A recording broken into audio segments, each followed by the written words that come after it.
If you think about it, secure enablement, second order of business is identity and access management, third is governance, and the fourth is guardrails and protection.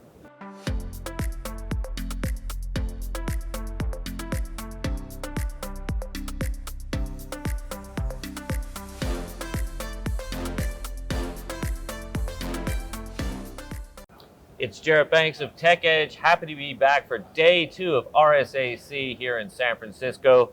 Joining me now is Ameya Talwalkar, the CEO and co-founder of Cequence Security. Ameya, welcome to the program. Thank you. Thanks for having us. Very excited. Let's start at the top. Give us a bit of background on yourself and an overview of Cequence Security. Sure. I'm a technologist. I've been working in the security space for about 20 plus years now. Before starting Cequence, I spent about 10 years building network security products for Symantec.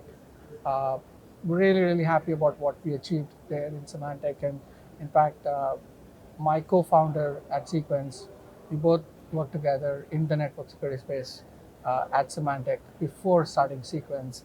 And after starting Cequence, it's been a very interesting evolution of moving from building technology to not only building technologies, but products and then selling them and marketing across the world. And it's been just a fascinating journey for the last 10 years. Great. Now, Cequence has been focused on protecting applications and APIs. Yeah. Why is this so critical right now? So this has always been critical in my opinion.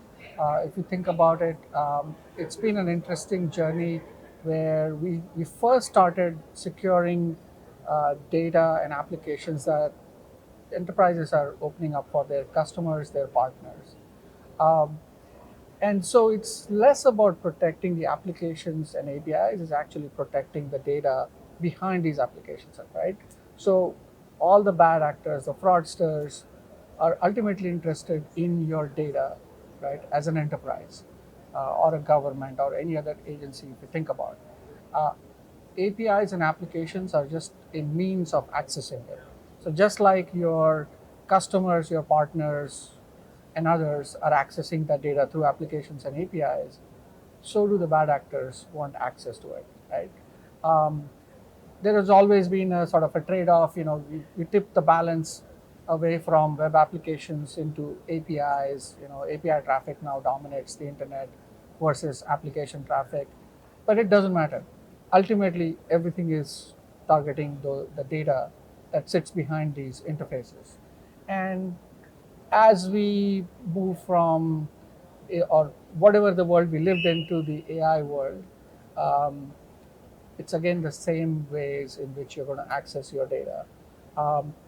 What is interestingly changing in the AI world, though, and maybe I'm sort of leading some of your next questions, is that initially we were focused on data that is internet facing or customer facing or partner facing.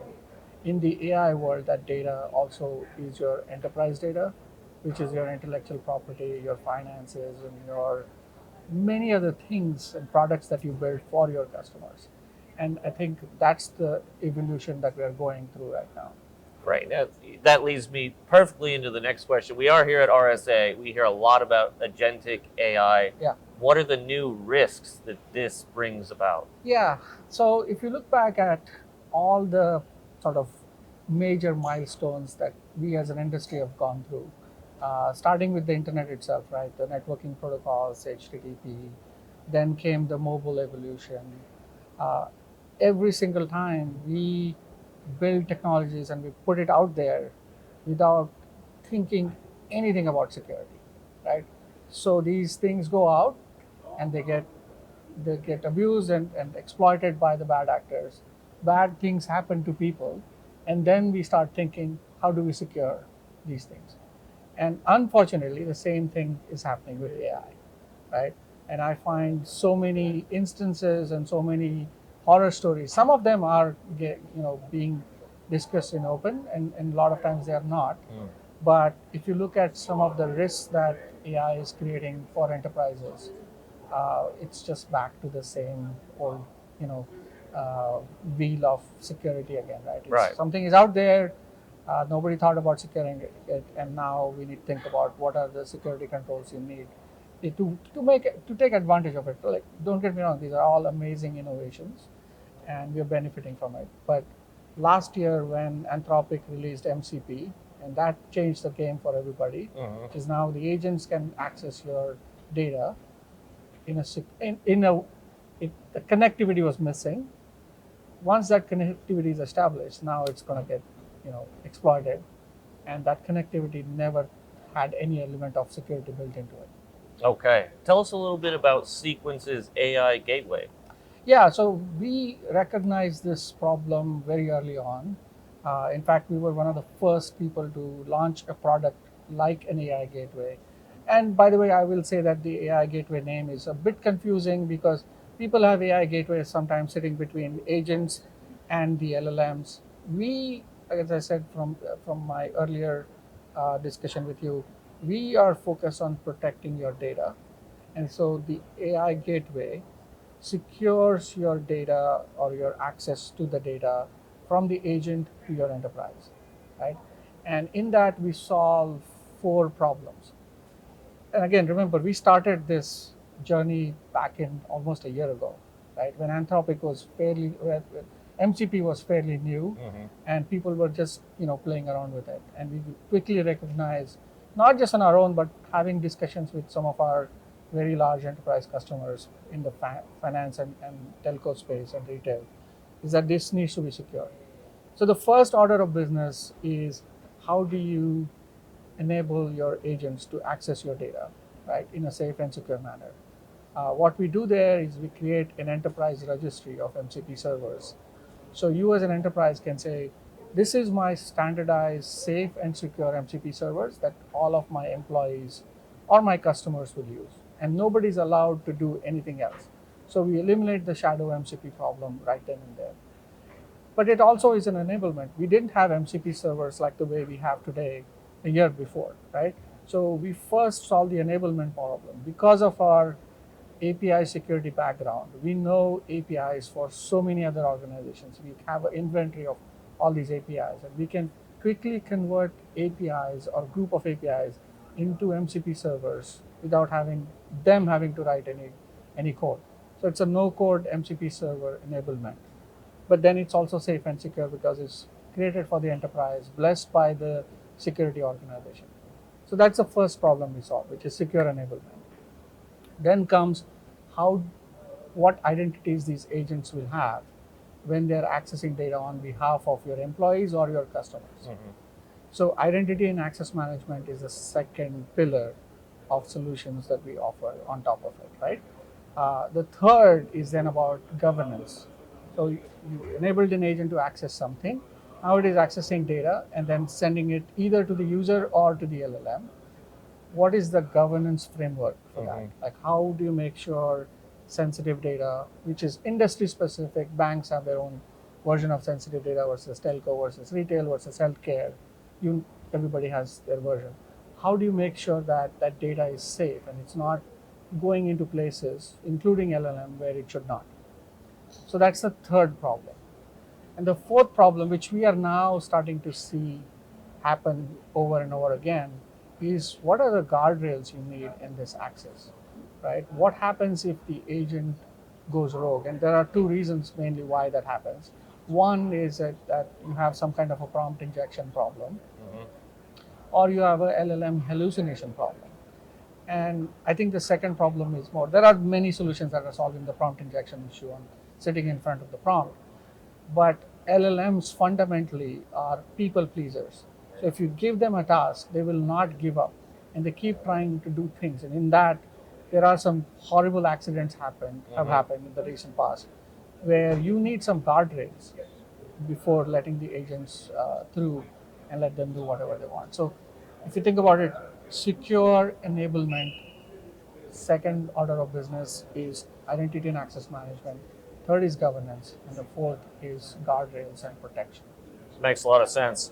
What about market demand for AI gateway? Are there certain sectors that are demanding this more than others? Yeah, so having done API security and sort of some bot management and fraud prevention on the sort of the customer or internet facing side of the house, I can say that I've never seen anything like this as what we are seeing right now in the AI gateway space, which is we almost have a 90% batting rate. Whenever we go in front of a customer and we present what we're doing, it immediately says, this is interesting, we want to do something with you. And it is resulting in so many POCs that we're running with so many enterprises. And the reason being that there are the people that we're not talking to, right, about AI, they also have AI projects going. So the challenge is how quickly can we reach them and find these AI problems and solve for them, right? So we almost have 100% batting rate for all our customers. So we are solving AI issues for almost all of our customers, right? We found only one bank, regional bank, that said we are not at the agentic AI age yet. We are still in the RAG world, and we might get there in a year's time. And that I would say is the one exception in the last 1 year. But every industry, every sector is going AI and agentic AI. Yeah. All right, last question. We are here at RSAC. Tell us about what you're hearing and maybe some trends that will shape the future of application and AI security. Absolutely. So, look, obviously you can get fascinated by the big booths at RSA, but the real innovation happens at the end of the expo hall, which is the innovation, the startup hub, or whatever they call it. And I watched the RSA Sandbox finalists and what they're doing, and it's been very fascinating to see what's coming next.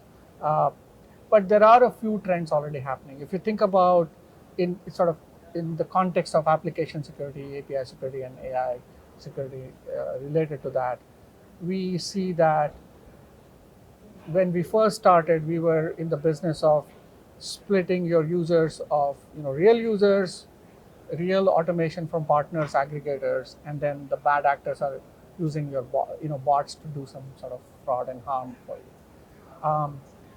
That world is now changing to now agents, which are bots, also trying to do something. So we are solving some very interesting problems for finance, retail, and some telco customers where they have legitimate use cases for users to use agents to use their services, right?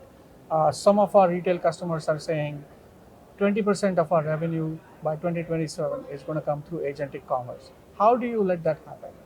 And it's going to be a huge challenge for mostly the legacy CDN based bot management providers who have always depended on collecting some signal from browsers and mobile apps to do bot management. Now, how do you do that with an agent that a user is using? So huge problems there. API security, if you think about it, the agents were talking MCP until recently, but a lot of companies like OpenAI and others have said, well, MCP is too slow. I'm going to go directly and call the API. And so while the AI gateway that we launched last year is very relevant to the MCP channel, when the agent now has the ability to call APIs directly, our API security products comes in and gives you the same four pillars that I talked about. And a lot of API security companies and the AI gateway companies are not there yet because they've built very different products with different architectures. And so I'm very excited about where we are in the space. I feel it's our moment and we need to capture it.